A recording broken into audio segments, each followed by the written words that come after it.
This channel does not promote any violent, harmful, or illegal activities. All content provided by this channel is meant for an educational purpose only. নমস্কার, good morning, স্বাগত আপনাকে টিভি9 বাংলায়। আমি দীপ রয়েছে আপনার সঙ্গে। শুরুতেই যে খবরে নজর রাখবো, দ্রুতই ছড়াচ্ছে এইচএমপি ভাইরাসের সংক্রমণ। তবে এই নিয়ে আতঙ্কের কোনো কারণ নেই বলছেন চিকিৎসকরা।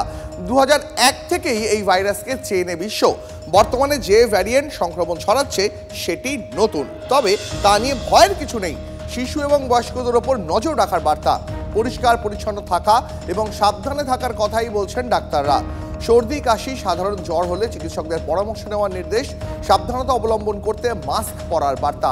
5 বছরের নিচে শিশুদের এবং 50 ব্যক্তি যাদের কোমরবিডিটি রয়েছে, ব্রঙ্কাইটিস বা হাঁপানি রয়েছে, তাদের ক্ষেত্রে বেশি সাবধানতা অবলম্বন করার কথা বলছেন ডাক্তাররা।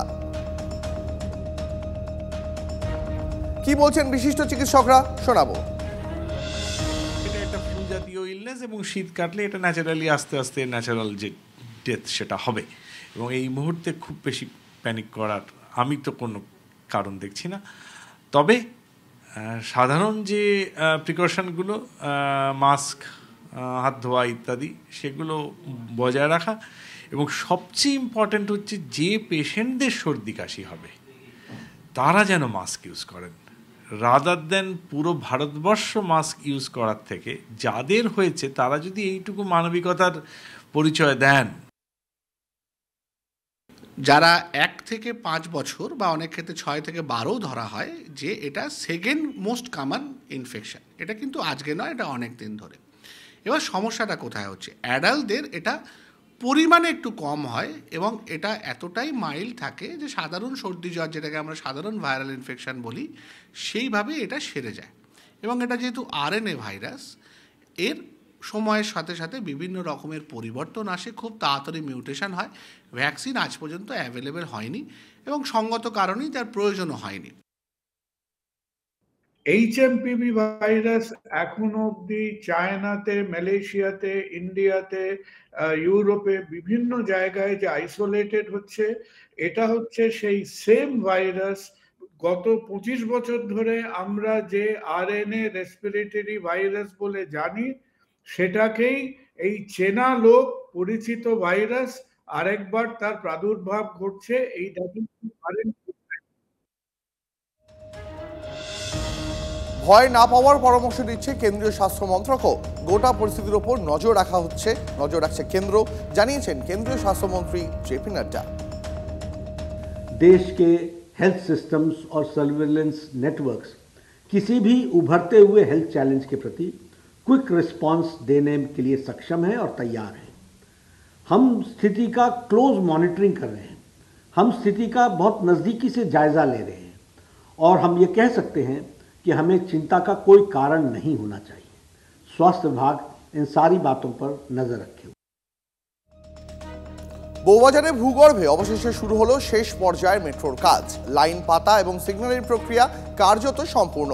এবার কাজ শুরু হলো জিও ফিজিক্যাল টেমোগ্রাফিক সার্ভে, অর্থাৎ মেট্রো চললে ভূগর্ভে মাটির আচরণ কেমন হবে, কতটা কম্পন সহ্য করতে পারবে, যাবতীয় কিছু এই সমীক্ষার মাধ্যমে উঠে আসবে। Kolkata metro rail corporation limited বা KMRCL এই গোটা কাজটি করছে। বাসিন্দাদের আশঙ্কা, ভূগর্ভে মেট্রো চলাচল শুরু হলে ফের মাটির উপরে থাকা বাড়িগুলিতে ধস নামতে পারে। এই আশঙ্কা থেকেই বারবার করে সাধারণ মানুষ মেট্রো রেলের ইঞ্জিনিয়ারদের কাছে একাধিকবার পরীক্ষা নিরীক্ষার আবেদন জানিয়েছিলেন। মেট্রো সূত্রে খবর, এই সমীক্ষা মেট্রো চালুর আগে অত্যন্ত গুরুত্বপূর্ণ। KMRCL সূত্রে আরও খবর, এই সমীক্ষার উপরেই অনেক কিছু নির্ভর করবে। মেট্রোর গতি কতটা থাকলে মাটির কম্পন কিভাবে নিয়ন্ত্রিত থাকছে, বা আশেপাশের অংশে কোনো সমস্যা হচ্ছে কিনা, তার নিখুঁত তথ্য এই সমীক্ষার মাধ্যমেই বেরিয়ে আসবে। আরও একবার জানিয়ে রাখি আপনাদের, বউবাজারে ভূগর্ভে অবশেষে শুরু হলো শেষ পর্যায়ে মেট্রোর কাজ। আরও বিস্তারিত জানতে কথা বলবো সহকর্মী সায়ন্ত রয়েছেন আমাদের সঙ্গে সরাসরি এই মুহূর্তে। সায়ন্ত, তার মানে মেট্রোর একেবারে শেষ পর্যায়ের কাজ তাহলে এবার বউবাজারে শুরু হলো। এখন শুধু দেখে নেওয়া যে মেট্রো রেলের গতি এবং তার ফলে আশেপাশের কম্পন সেটা নিরাপদ অবস্থায় থাকছে কিনা। একদমই দীপ, দেখো যেটাকে বলা হচ্ছে জিওগ্রাফিক্যাল যে সার্ভে করা হচ্ছে, সেই ডেমোগ্রাফিক সার্ভে, এই সার্ভের মাধ্যমে কিন্তু দেখে নেওয়া হবে যখন মেট্রো চলাচল করবে তখন কতটা কম্পন হচ্ছে, বা সেই কম্পনের জেরে ভূগর্ভের উপরে থাকা বাড়ি ঘরগুলো কোনো ধসে পড়ছে কিনা, বা মাটির চরিত্র কেমন হচ্ছে। অর্থাৎ শেষ পর্যায়ের কাজ কিন্তু শুরু করে দিল কেএমআরসিএল। মূলত মেট্রো ওখান থেকে চলাচল শুরু হলে যে কম্পন তৈরি হবে তাতে কোনো ভূগর্ভের ধস নামবে কিনা, বা চারপাশ থেকে গর্ত থেকে কোনোভাবে জল বেরিয়ে আসতে পারে কিনা, সে সবকিছু কিন্তু এই সমীক্ষার মাধ্যমে, যা অত্যাধুনিক প্রযুক্তির মাধ্যমে করা হচ্ছে। এবং এই সার্ভের মাধ্যমে কিন্তু যাবতীয়, অর্থাৎ বলা চলে যে সার্ভে রিপোর্টে কিন্তু একমাত্র এখন কেএমআরসিএল এর কাছে টুলপের তাস। এই কেএমআরসিএল এর এই সার্ভে রিপোর্টটা পুরোপুরি প্রকাশ পেলে বা হাতে চলে এলেই কেএমআরসিএল কিন্তু মেট্রো শুরু করতে পারবে। অর্থাৎ বউবাজারের নিচ থেকে শিয়ালদহ এসপ্ল্যানেডের মধ্যে মেট্রো জুড়ে যাবে এবং মেট্রো চলাচল শুরু করতে পারবে এই বছরের মাঝামাঝি সময়। আর এই সার্ভেটার জন্য নজর রাখো।